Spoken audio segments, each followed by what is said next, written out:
ಪಾಪ ತುಂಬಿದ ಈ ಲೋಕದಲ್ಲಿ ಪರಿಶುದ್ಧನಾಗಿ ಜೀವಿಸಿ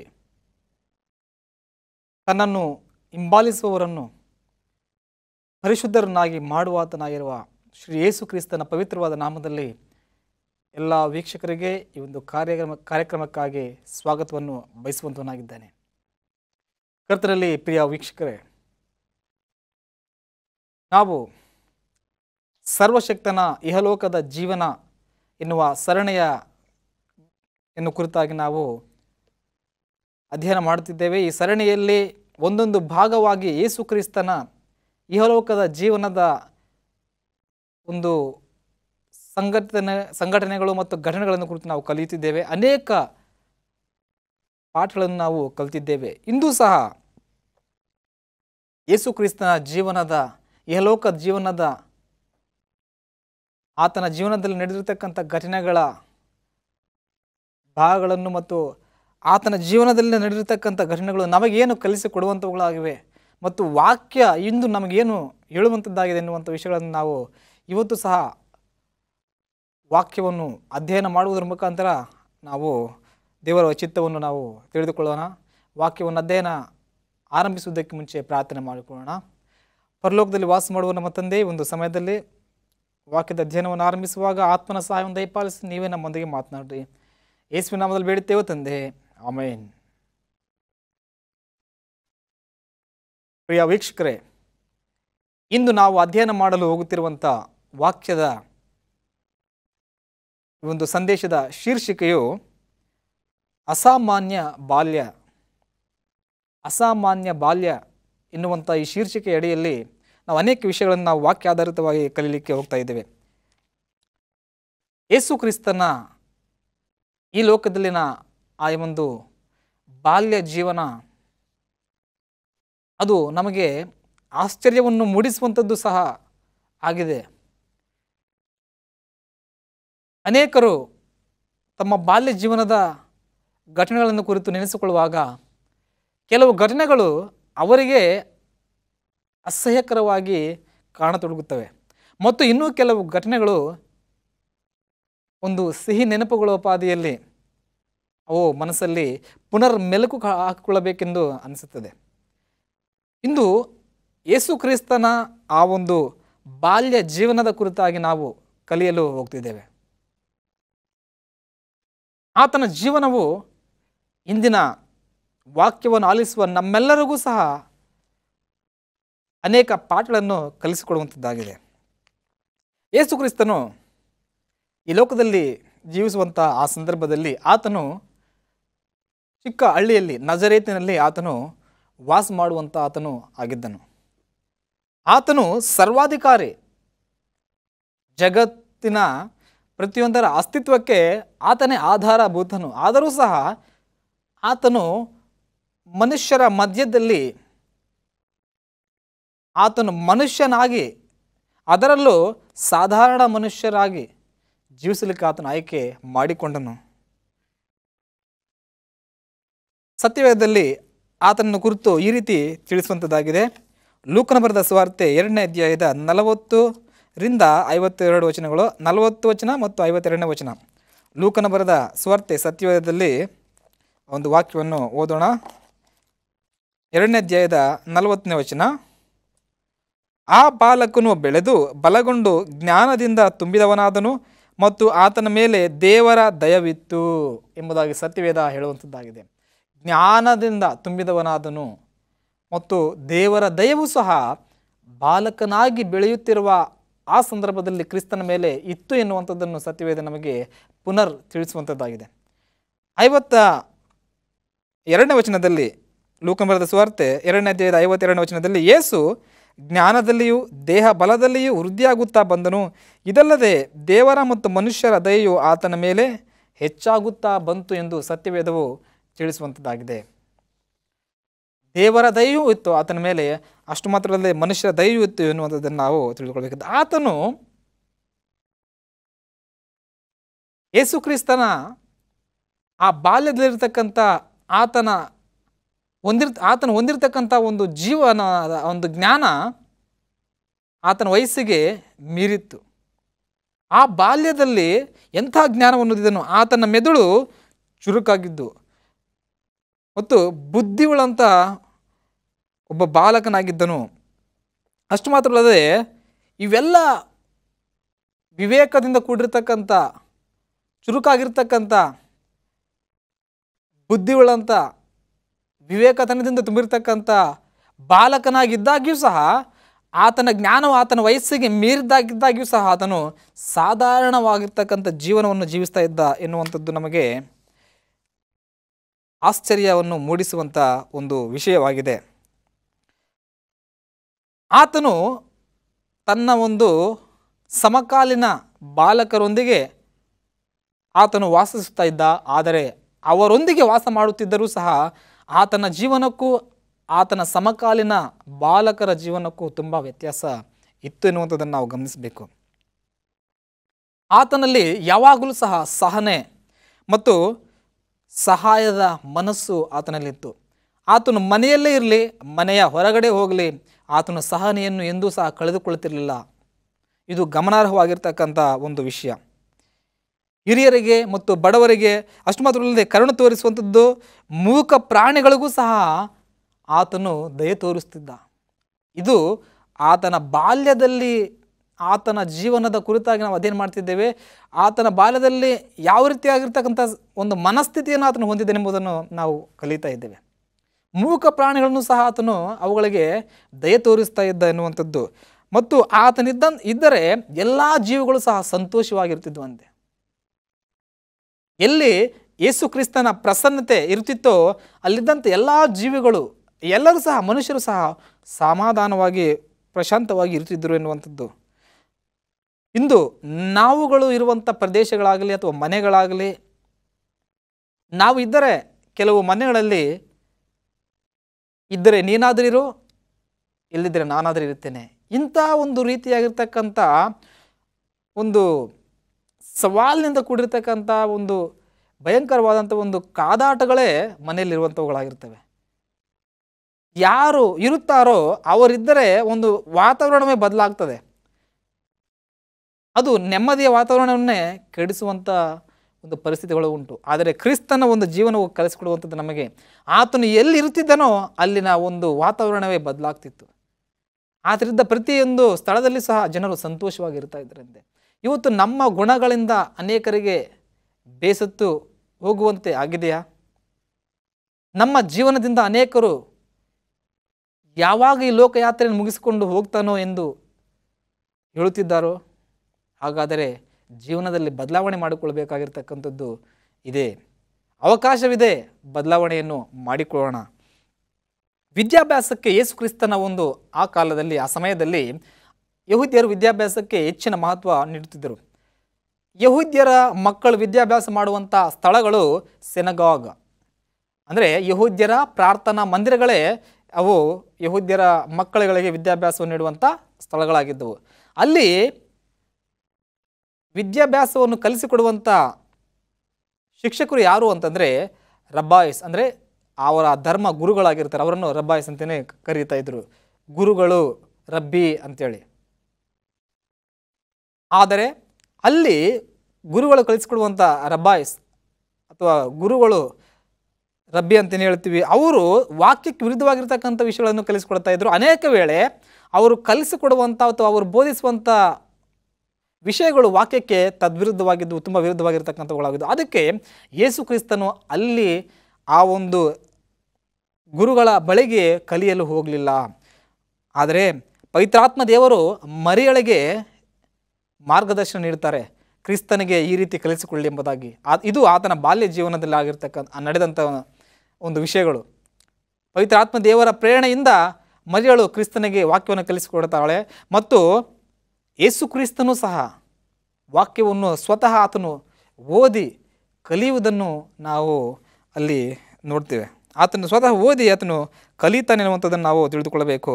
ಮತ್ತು ಅಷ್ಟು ಮಾತ್ರವಲ್ಲದೆ ಆತನು ಪ್ರಕೃತಿಯಲ್ಲಿರ್ತಕ್ಕಂಥ ಅನೇಕ ವಿಷಯಗಳನ್ನು ಆತನು ನೋಡಿ ಅವುಗಳನ್ನು ಗಮನಿಸಿ ಈ ಪ್ರಕೃತಿ ಎಂಬುವಂಥ ಪುಸ್ತಕದಿಂದ ಆತನು ದೇವರ ಮಹತ್ವವನ್ನು ಆತನು ಅರಿತುಕೊಂಡನು. ಪ್ರಕೃತಿ ಇರತಕ್ಕಂಥ ಆಕಾಶ, ಭೂಮಿ, ಈ ಒಂದು ಗಿಡ ಮರಗಳು, ಪ್ರಕೃತಿಯಲ್ಲಿ ಪ್ರಾಣಿಗಳು, ಪ್ರತಿಯೊಂದು ಜೀವಿ, ಹಣ್ಣು ಹಂಪಲು ಪ್ರತಿಯೊಂದರಿಂದಲೂ ಸಹ ಆತನು ಅವೆಲ್ಲವುಗಳನ್ನು ನೋಡುವಾಗ, ಅವುಗಳ ಚಲನ ವಲನಗಳನ್ನು ಕುರಿತು ಆತನು ಗಮನಿಸುವಾಗ, ಆಲೋಚಿಸುವಾಗ ದೇವರ ಮಹತ್ವವನ್ನು ಆತನು, ದೇವರ ಪ್ರೀತಿಯನ್ನಲ್ಲಿ ಕಂಡುಕೊಳ್ಳುತ್ತಿದ್ದನೆನ್ನುವಂಥದ್ದು. ಅಷ್ಟು ಮಾತ್ರವಲ್ಲದೆ ಆತನು ಈ ರೀತಿ ಕಲಿಬೇಕಾದರೆ ದೇವದೂತರು ಯಾವಾಗಲೂ ಸಹ ಆತನಿಗೆ ಸಹಾಯ ಮಾಡ್ತಾ ಇದ್ದರಂತೆ. ಇವತ್ತು ನಾವು ಸಹ ದೇವರ ಸೃಷ್ಟಿಕರ್ತನನ್ನು ಕುರಿತು ನಾವು ತಿಳಿದುಕೊಳ್ಳಬೇಕೆನ್ನುವಂಥ ಮನಸ್ಸು ನಮಗಿದ್ದರೆ ಖಂಡಿತ ಆತನು ಸಹಾಯ ಮಾಡ್ತಾನೆ. ಆದರೆ ಮನಸ್ಸು ಇಲ್ಲದೆ ಆತನನ್ನು ಕುರಿತು ನಾನು ತಿಳಿದುಕೊಳ್ಳಬೇಕೆನ್ನುವಂಥ ಆಲೋಚನೆಯನ್ನು ನಾವು ಹೊಂದಿರದೆ ಯಾವ ರೀತಿ ಕಲಿಯಲಿಕ್ಕೆ ಸಾಧ್ಯ?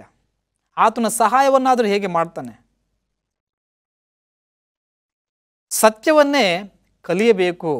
ಅಸತ್ಯವನ್ನು ಕಲಿಯುವುದರಿಂದ, ಅಸತ್ಯಕ್ಕೆ ನಾವು ಪ್ರೇರಣೆ ನೀಡುವುದರಿಂದ, ಅಸತ್ಯಕ್ಕೆ ಸಹಾಯ ಮಾಡುವುದರಿಂದ ಯಾವುದೇ ರೀತಿಯಾಗಿರ್ತಕ್ಕಂಥ ಪ್ರಯೋಜನ ಇರುವುದಿಲ್ಲ.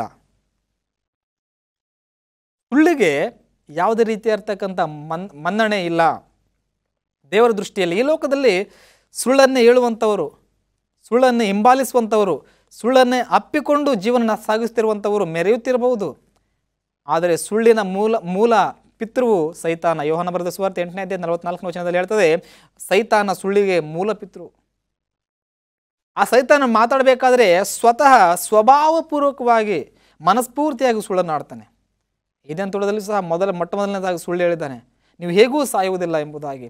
ಆತನ ಬಾಯಿ ತೆರೆದರೆ ಸುಳ್ಳು. ಒಂದು ವೇಳೆ ಸುಳ್ಳನ್ನು ಪ್ರೀತಿಸಿ ಸುಳ್ಳನ್ನು ಹಿಂಬಾಲಿಸಿ ಸುಳ್ಳನ್ನು ಬೆಂಬಲಿಸುವಂಥವರುಗಳು ಸೈತಾನನ ಹೆಜ್ಜೆ ಜಾಡಿನಲ್ಲಿ ನಡೆಯುವಂಥವರುಗಳಾಗಿರ್ತಾರೆ. ಸತ್ಯವನ್ನು ನಾವು ಎಲ್ಲಿಂದ ಕಲಿಯಬಹುದು ಅಂತಂದರೆ, ವಾಕ್ಯದ ಅಧ್ಯಯನವನ್ನು ನಾವು ಮಾಡೋದರಿಂದ ಸತ್ಯವನ್ನು ಕಲಿಯುತ್ತೇವೆ. ವಾಕ್ಯವೇ ಸತ್ಯ. ವಾಕ್ಯದಲ್ಲಿ ಹೇಳ್ತದೆ, ಯೋಹಾನ ಬರೆದ ಸುವಾರ್ತೆಯ 17ನೇ ಅಧ್ಯಾಯದ 17ನೇ ವಚನದಲ್ಲಿ, ನಿನ್ನ ವಾಕ್ಯವೇ ಸತ್ಯವೂ. ಯೇಸು ಕ್ರಿಸ್ತನು ಹೇಳ್ತಾನೆ, ನಾನೇ ಮಾರ್ಗವು ಸತ್ಯವೂ ಜೀವವಾಗಿದ್ದೇನೆ. ಆತನ ಜೀವ, ಆತನ ವಾಕ್ಯವು ಸತ್ಯವಾಗಿದೆ ಎನ್ನುವಂಥದ್ದನ್ನು ನಾವು ಕಲಿಯಬೇಕು. ಈ ವಾಕ್ಯದ ಅಧ್ಯಯನದಿಂದ ನಾವು ಸತ್ಯವನ್ನು ಕುರಿತು ನಾವು ಕಲಿಯುತ್ತೇವೆ. ವಾಕ್ಯವನ್ನು ನಿಷ್ಠೆಯಿಂದ ಅಧ್ಯಯನ ಮಾಡುವಾಗ ನಮ್ಮ ಮೆದುಳು ಚುರುಕಾಗ್ತದೆ. ಅಷ್ಟು ಮಾತ್ರವಲ್ಲದೆ ವಾಕ್ಯದ ಅಧ್ಯಯನದಿಂದ ದೇವರ ಕುರಿತಾಗಿ ಹೆಚ್ಚಾಗಿ ನಾವು ಕಲಿತುಕೊಳ್ಳಲಿಕ್ಕೆ ಸಹಾಯಕವಾಗ್ತದೆ ಮತ್ತು ದೇವರಿಗೆ ನಾವು ಹತ್ತಿರವಾಗ್ತೇವೆ. ಒಬ್ಬ ವ್ಯಕ್ತಿಯ ಕುರಿತಾಗಿ ನಮಗೆ ಹೆಚ್ಚಾಗಿ ತಿಳಿದುಕೊಳ್ಳಬೇಕು, ಆತನ ಬಗ್ಗೆ ನಮಗೆ ಅರ್ಥ ಆಗಬೇಕಾದ್ರೆ ಆ ವ್ಯಕ್ತಿಯ ಒಂದಿಗೆ ನಾವು ಸಂಭಾಷಣೆ ಮಾಡಬೇಕು. ವ್ಯಕ್ತಿಯೊಂದಿಗೆ ಸಂಭಾಷಣೆ ಮಾಡದೆ ಆ ವ್ಯಕ್ತಿಯ ಕುರಿತಾಗಿ ನನಗೆ ಗೊತ್ತಾಗಬೇಕು ಎಲ್ಲವೂ ಎಂದು ಹೇಳುವುದಾದರೆ, ನೀವು ಸಮಯವನ್ನೇ ಕೊಡದೆ ಯಾವ ವ್ಯಕ್ತಿಯ ಬಗ್ಗೆ ನಿಮಗೆ ಹೆಚ್ಚಾಗಿ ಮಾಹಿತಿ ಗೊತ್ತಾಗುವುದಿಲ್ಲ, ಆ ವ್ಯಕ್ತಿತ್ವವೂ ಸಹ ಗೊತ್ತಾಗುವುದಿಲ್ಲ. ಹಾಗೆಯೇ ಸೃಷ್ಟಿಕರ್ತನನ್ನು ಕುರಿತು ಹೆಚ್ಚಾಗಿ ತಿಳಿದುಕೊಳ್ಳಬೇಕಾದರೆ ವಾಕ್ಯವನ್ನು ಓದುವ ಸಮಯ ಕೊಡಬೇಕು. ನಾವು ಯಾವಾಗ ಪ್ರಾರ್ಥನೆ ಮಾಡ್ತೇವೋ ಆ ಪ್ರಾರ್ಥನೆ ಮಾಡುವಾಗ ದೇವರು ಆಲಿಸ್ತಾರೆ, ನಾವು ಮಾತನಾಡ್ತೇವೆ, ದೇವರು ಕೇಳ್ತಾರೆ. ಯಾವಾಗ ನಾವು ವಾಕ್ಯ ಅಧ್ಯಯನ ಮಾಡ್ತೇವೋ ಆವಾಗ ದೇವರು ಮಾತನಾಡ್ತಾರೆ, ನಾವು ಆಲಿಸುತ್ತೇವೆ, ಅಂದರೆ ಕೇಳ್ತೇವೆ. ಅಂದರೆ ಇವರ ಸಂಭಾಷಣೆ ಬೇಕು. ಒಂದು ವೇಳೆ ನಾನು ಪ್ರಾರ್ಥನೆ ಮಾತ್ರ ಮಾಡುತ್ತಿದ್ದೇನೆ, ವಾಕ್ಯವನ್ನು ಅಧ್ಯಯನ ಮಾಡುತ್ತಿಲ್ಲ ಅಂತಂದರೆ ದೇವರ ಮನಸ್ಸು ನಮಗೆ ಅರ್ಥ ಆಗುವುದಿಲ್ಲ ಹೆಚ್ಚಾಗಿ. ಸೊ ಆತನ ಒಂದು ಮನಸ್ಸು ಈ ಸತ್ಯವೇದದಲ್ಲಿ ತಿಳಿಸಿದ್ದಾನೆ ಅನ್ನುವಂಥದ್ದನ್ನು ನಾವು ತಿಳಿದುಕೊಳ್ಳಬೇಕು. ಸತ್ಯವೇದ ಅಧ್ಯಯನದಿಂದ ನಮ್ಮ ಒಂದು ಬುದ್ಧಿಮಟ್ಟವೂ ಸಹ ಚುರುಕಾಗ್ತದೆ. ಯೇಸು ಕ್ರಿಸ್ತನ ಆ ಒಂದು ಬಾಲ್ಯದ ಸಮಯದಲ್ಲಿ ಸಹ ಒಂದು ಹಬ್ಬಕ್ಕೆ ಅವರೆಲ್ಲರೂ ಬರ್ತಾರೆ. ಅಲ್ಲಿ ಪ್ರತಿ ವರ್ಷವೂ ಸಹ ಯೋಸೇಫ, ಮರಿಯಳು ಮತ್ತು ಅನೇಕರು ಯೆರೂಸಲೇಮಿನಿಂದ ಚದರಿ ಹೋಗಿರ್ತಕ್ಕಂಥವರುಗಳು ವರ್ಷವೂ ಸಹ ಹಬ್ಬಕ್ಕೆ ಅವರು ಬರ್ತಾಯಿದ್ರು. ಪಸ್ಕ ಹಬ್ಬದ ಸಂದರ್ಭದ್ದು. ಯೇಸು ಕ್ರಿಸ್ತನ 12ನೇ ವರ್ಷ ವಯಸ್ಸಿನಲ್ಲಿದ್ದಂಥ ಆ ಸಂದರ್ಭದಲ್ಲಿ ಸಹ ಯೇಸು ಕ್ರಿಸ್ತನು ಯೋಸೇಫ ಮರಿಯಳೊಂದಿಗೆ ಆತನ ಯೆರೂಸಲೇಮಿಗೆ ಬರ್ತಾನೆ. ಆ ಒಂದು ಜಾತ್ರೆಗೆ, ಆ ಪಸ್ಕ ಹಬ್ಬದ ಸಂದರ್ಭದಲ್ಲಿ ಬರ್ತಿರಬೇಕಾದ್ರೆ ಜನರು ಅನೇಕ ಚದರಿ ಹೋಗಿರ್ತಕ್ಕಂಥ ಬೇರೆ ಬೇರೆ ಪ್ರಾಂತ್ಯಗಳಿಂದ ಅವರು ಯೆರೂಸಲೇಮಿಗೆ ಬರ್ತಾ ಇರ್ತಾರೆ. ಯೇಸು ಕ್ರಿಸ್ತನು ವಾಸ ಮಾಡುತ್ತಿದ್ದಂಥ ನಜರೇತಿನಿಂದ ಯೆರೂಸಲೇಮಿಗೆ ಸುಮಾರು 70 ಮೈಲಿ ದೂರದ ದಾರಿ ಅದು. ಅವರು ನಡೆದುಕೊಂಡು ಬರ್ತಾರೆ. ನಡೆದುಕೊಂಡು ಬರಬೇಕಾದ್ರೆ ಈ ದಾರಿಯ ಮಧ್ಯದಲ್ಲಿ ಇದು ಬಹಳ ದೂರವಾಗಿರ್ತಕ್ಕಂಥ ಒಂದು ಪ್ರಯಾಣ ಆಗಿದೆ. ಈ ದಾರಿಯ ಮಧ್ಯದಲ್ಲಿ ಅನೇಕರು ಆ ಒಂದು ತಮ್ಮ ಮಕ್ಕಳುಗಳಿಗೆ ದೇವರ ಒಂದು ಮಾತು ಕಾರ್ಯಗಳನ್ನು ಕುರಿತು ತಿಳಿಸ್ತಿರ್ತಾರೆ. ಈ ಪಸ್ಕ ಹಬ್ಬವು ಬರುವಂಥ ಆ ಒಂದು ಸಂದರ್ಭ ಯಾವಾಗಂತಂದರೆ, ಅಲ್ಲಿ ಪ್ಯಾಲೆಸ್ತೈನಲ್ಲಿ ಅದು ಈ ಒಂದು ಮಾರ್ಚ್ನ ಕೊನೆಯಲ್ಲಿ ಅಥವಾ ಏಪ್ರಿಲ್ನ ಆರಂಭದಲ್ಲಿ ಈ ಒಂದು ಹಬ್ಬ ಬರುವಂಥದ್ದಾಗಿತ್ತು. ಇದು ಅಲ್ಲಿ ಪ್ಯಾಲೆಸ್ತೀನಲ್ಲಿ ವಸಂತ ಕಾಲದ ಆರಂಭದ ಸಂದರ್ಭ. ಅಂದರೆ ಜನಗಳು ದೂರದಿಂದ ಬರ್ತಾ ಇದ್ದಾರೆ ಹಬ್ಬಕ್ಕಾಗಿ. ವಸಂತ ಕಾಲ, ಆ ಒಂದು ವಾತಾವರಣ ಊಹಿಸಿಕೊಳ್ಳಿ. ಎಲ್ಲ ಹೂಗಳು ಅನೇಕ ಕಡೆ ಹೂಗಳು ಅಂದ ಚಂದವಾಗಿ ಕಣ್ಣಿಗೆ ಆನಂದವನ್ನು ನೀಡುವಂಥ ಹೂಗಳನ್ನು ಕಾಣಬಹುದು. ಮತ್ತು ಪಕ್ಷಿಗಳ ಒಂದು ಕೂಗಾಟವು ಸಹ ಚಿಲಿಪಿಲಿ ಕಲರವ ಕೇಳಿಸುವಂಥದ್ದು, ಎಲ್ಲಿ ನೋಡಿದರೂ ಹಚ್ಚ ಹಸಿರಾಗಿರ್ತಕ್ಕಂಥದ್ದು. ಇಲ್ಲಿ ಒಂದು ಸಂತೋಷವನ್ನು, ಮನಸ್ಸಿಗೆ ಮೃದವನ್ನು ನೀಡುವಂಥ ಒಂದು ಸಂದರ್ಭದ ಆ ಒಂದು ಸನ್ನಿವೇಶದಲ್ಲಿ ಅನೇಕರು ದಾರಿಯಲ್ಲಿ ನಡ್ಕೊಂಡು ಬರ್ತಿರುವಂಥ ಸಂದರ್ಭದಲ್ಲಿ ಇವರೇನು ಮಾಡ್ತಾಯಿದ್ರು, ಆ ದಾರಿಯಲ್ಲಿ ದಾವೀದನ ಕೀರ್ತನೆಗಳನ್ನು ಸಹ ಹಾಡ್ತಾ ಇದ್ರು, ದೇವರನ್ನು ಕೊಂಡಾಡ್ತಾ ಇದ್ರು. ಅಷ್ಟು ಮಾತ್ರವಲ್ಲದೆ ಅನೇಕರು ಆ ಒಂದು ದೇವರು ಅವರಿಗೆ ಮಾಡಿರ್ತಕ್ಕಂಥ ಉಪಕಾರಗಳನ್ನು ಮಕ್ಕಳಿಗೆ ಹೇಳಿಕೊಡ್ತಾ ಇದ್ದರಂತೆ. ಅದಕ್ಕೆ ಸತ್ಯವೇದ ಹೇಳುತ್ತದೆ, ಧರ್ಮೋಪದೇಶ ಕಾಂಡದ 6ನೇ ಅಧ್ಯಾಯದ 6ನೇ ವಚನದಲ್ಲಿ, ನಿಮ್ಮ ಮಕ್ಕಳು ಕೂತುಕೊಳ್ಳುವಾಗಲೂ ಹೇಳುವಾಗಲೂ ಅವರು ದಾರಿಯಲ್ಲಿ ನಡೆಯುವಾಗಲೂ ಸಹ ಈ ವಾಕ್ಯದ ಕುರಿತಾಗಿ ಮಾತನಾಡಬೇಕೆಂಬುದಾಗಿ ಸತ್ಯವೇದದಲ್ಲಿ ದೇವರು ತಿಳಿಸಿದ್ದಾರೆ. ಒಂದು ವೇಳೆ ಮಕ್ಕಳಿಗೆ ಹೇಳದೇ ಇದ್ದರೆ ಅವರು ಕಲಿಯಲು ಸಾಧ್ಯವಿಲ್ಲ, ಅವರು ಮರೆತು ಹೋಗ್ತಾರೆ. ಇನ್ನೊಂದು ವಿಷಯ, ಮಕ್ಕಳಿಗೆ ಅಥವಾ ಇನ್ನೊಬ್ಬರಿಗೆ ಹೇಳಿಕೊಡಬೇಕಾದರೆ ಮೊದಲು ತಂದೆ ತಾಯಿಗಳು ತಿಳಿದುಕೊಂಡಿರಬೇಕು. ಕಲಿಯದೆ ಕಲಿಸಲು ಸಾಧ್ಯವಿಲ್ಲ. ಕಲಿಯಬೇಕು, ಯಾಕಂದರೆ ಕಲಿಸಬೇಕಾಗಿದೆ. ಇನ್ನೊಂದು, ಕಲಿಸಬೇಕಾಗಿದೆ ಎಂದ ಮಾತ್ರಕ್ಕೆ ನಾವು ಕಲಿಯೋದಲ್ಲ, ನಮಗೆ ಬೇಕಾಗಿದೆ, ಆದ್ದರಿಂದ ವಾಕ್ಯದ ಕುರಿತಾಗಿ ನಾವು ಕಲಿಯಬೇಕಾಗಿದೆ. ಮಕ್ಕಳಿಗೆ ದೇವರ ವಿಷಯಗಳನ್ನು ಕುರಿತಾಗಿ ತಿಳಿಸಬೇಕೆಂಬುದಾಗಿ ದೇವರು ಇಂದು ಸಹ ಅನೇಕ ವಿಷಯಗಳಲ್ಲಿ ಸತ್ಯವೇದದಲ್ಲಿ ತಿಳಿಸಿದ್ದಾನೆ. ಮತ್ತು ನಮಗೂ ಸಹ ಇಂದು ವಾಕ್ಯದ ಮುಖಾಂತರ ಎಚ್ಚರ ಪಡಿಸ್ತಾ ಇದ್ದಾರೆ, ವಾಕ್ಯದ ಕುರಿತಾಗಿ ಮಕ್ಕಳೊಂದಿಗೆ ಮಾತನಾಡ್ರಿ ಎಂಬುದಾಗಿ. ಅಷ್ಟು ಮಾತ್ರವಲ್ಲದೆ ಅಲ್ಲಿರ್ತಕ್ಕಂಥ ಈ ಒಂದು ಯಾಜಕ ಸಮೂಹ ಅವರುಗಳು ಅಲ್ಲಿ ಮತ್ತು ಅಲ್ಲಿನ ಜನಗಳು ಯೇಸು ಕ್ರಿಸ್ತನ ಒಂದು ಆ ಬಾಲ್ಯದ ಸಮಯದಲ್ಲಿ ಅಲ್ಲಿರ್ತಕ್ಕಂಥ ಆ ಸಂದರ್ಭದಲ್ಲಿರ್ತಕ್ಕಂಥ ಜನರು, ಅವರ ಭಕ್ತಿಯು ಒಂದು ಬೂಟಾಟಿಕೆಯ ಭಕ್ತಿಯಾಗಿತ್ತು, ವೇಷದಿಂದ ಕೂಡಿರ್ತಕ್ಕಂಥ ಭಕ್ತಿಯಾಗಿತ್ತು. ಅದು ಯಥಾರ್ಥವಾಗಿರ್ತಕ್ಕಂಥ ಭಕ್ತಿ ಆಗಿರಲಿಲ್ಲ.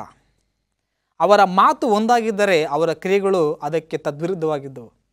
ಆದರೆ ಯೇಸು ಕ್ರಿಸ್ತನು ಅಂಥವರ ಮಧ್ಯದಲ್ಲಿ ಜೀವಿಸುವಂಥ ಆತನು ನಿಷ್ಠೆಯಿಂದ ಆತನು ವಾಕ್ಯಕ್ಕೆ ವಿಧೇಯನಾಗಿದ್ದನು.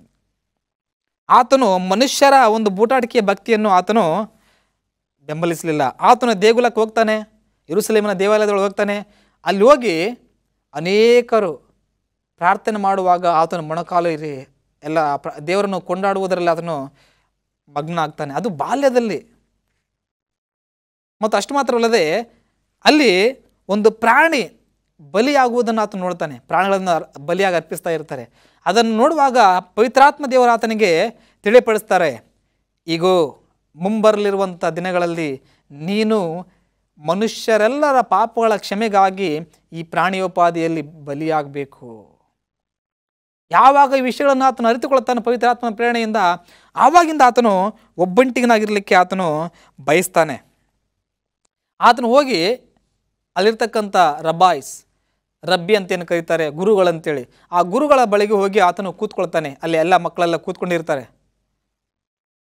ಆ ದೇಗುಲಕ್ಕೆ ಆ ಥರನೇ ಒಂದು ಮಕ್ಕಳಿಗೆ ಪಾಠಗಳನ್ನು ಕಲಿಸಿಕೊಡಲು ಒಂದು ರೂಮ್ ಇರ್ತದೆ. ಅಲ್ಲಿ ಹೋಗಿ ಕೂತ್ಕೊಂಡಾಗ ಆ ಗುರುಗಳು ಹೇಳಿಕೊಡುವಂಥ ಪಾಠಗಳಲ್ಲಿ ವಾಕ್ಯಕ್ಕೆ ವಿರುದ್ಧವಾಗಿರ್ತಕ್ಕಂಥ ವಿಷಯಗಳು ಇರ್ತವೆ. ಆವಾಗ ಈ ಬಾಲಕನಾಗಿರ್ತಕ್ಕಂಥ ಯೇಸು ಕ್ರಿಸ್ತನಲ್ಲಿ ಹೋಗಿ ಗುರುಗಳಿಗೆ ಪ್ರಶ್ನಿಸ್ತಾ ಇರ್ತಾನೆ. ಆತನು ಯೆಶಾಯನ ಪ್ರವಾದನೆ ಗ್ರಂಥವನ್ನು ಕುರಿತು ಇದು ಯಾರ ಬಗ್ಗೆ ಹೇಳ್ತದೆ ಅಂತೇಳಿ ಪ್ರಶ್ನಿಸುವಾಗ ಅವರು ಉತ್ತರಗಳನ್ನು ಹೇಳಲಿಕ್ಕಾಗೋದಿಲ್ಲ.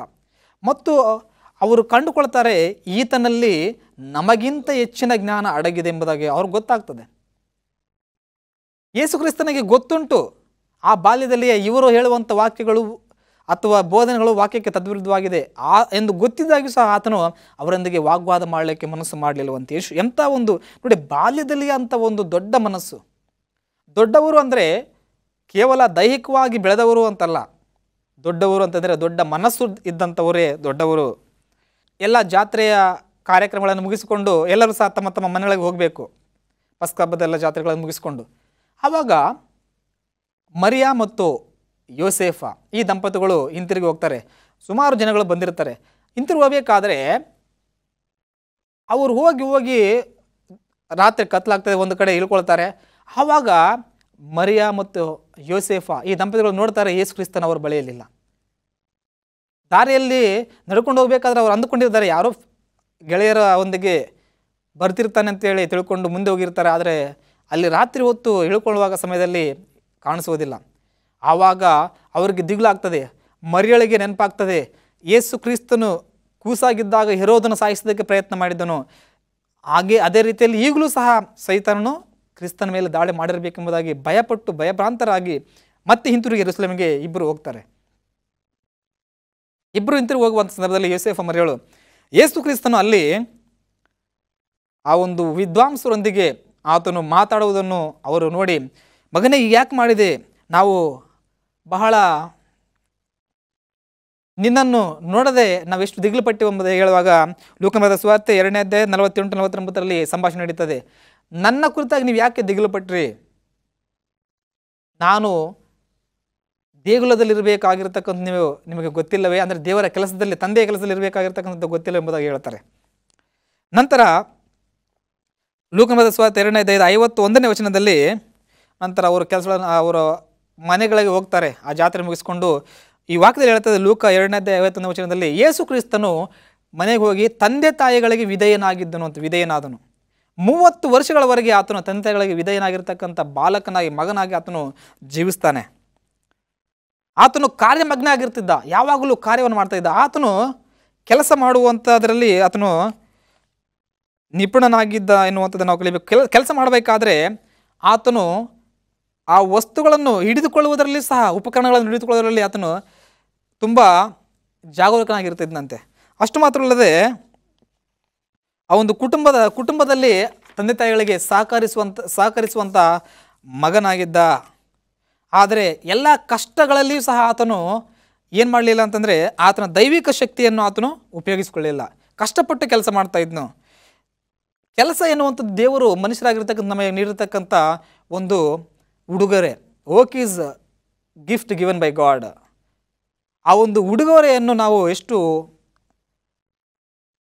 ಆಸಕ್ತಿಯಿಂದ ನಾವು ಸ್ವೀಕರಿಸಬೇಕು.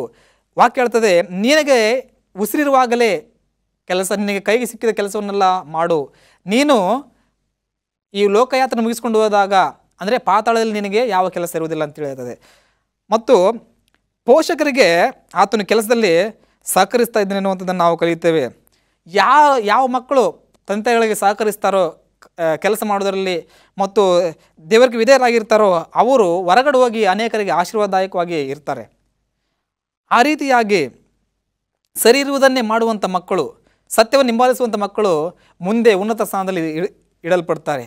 ಹಾಗೆ ಸತ್ಯವನ್ನು ಹಿಂಬಾಲಿಸಿ ಯೇಸು ಕ್ರಿಸ್ತನ ಬಾಲ್ಯ ಜೀವನವೇ ನಿಮ್ಮ ಮಕ್ಕಳಿಗೆ ಒಂದು ಮಾದರಿಯನ್ನಾಗಿ ತೋರ್ಪಡಿಸುವ ಹಾಗೆ ದೇವರು ನಿಮ್ಮನ್ನು ನಡೆಸಲಿ. ಪ್ರಾರ್ಥನೆ ಮಾಡಿಕೊಳ್ಳೋಣ. ಪರಲೋಕದಲ್ಲಿ ವಾಸ ಮಾಡುವ ನಮ್ಮ ತಂದೆ, ಇಲ್ಲಿವರೆಗೆ ವಾಕ್ಯವನ್ನು ಕಲಿಯುವುದಕ್ಕೆ ಸಹಾಯ ಮಾಡಿದರೆ ನಿಮಗೆ ಸ್ತೋತ್ರ. ಯೇಸು ಕ್ರಿಸ್ತನ ಬಾಲ್ಯ ಜೀವನವೇ ನಮಗೆ ಮಾದರಿಯಾಗಿದೆ. ಆ ಕ್ರಿಸ್ತನ ಹೆಜ್ಜೆ ಜಾಣಿನಲ್ಲಿ ಪೋಷಕರು ಮಕ್ಕಳನ್ನು ಬೆಳೆಸುವಂತೆ ತಂದೆ ನಾವು ಬೆಳೆಯುವಂತೆ ಸಹಾಯ ಮಾಡಿರಿ. ಕ್ರಿಸ್ತ ನಾಮದಲ್ಲಿ ಬೇಡುತ್ತೇವೆ ತಂದೆಯೇ, ಆಮೇನ್.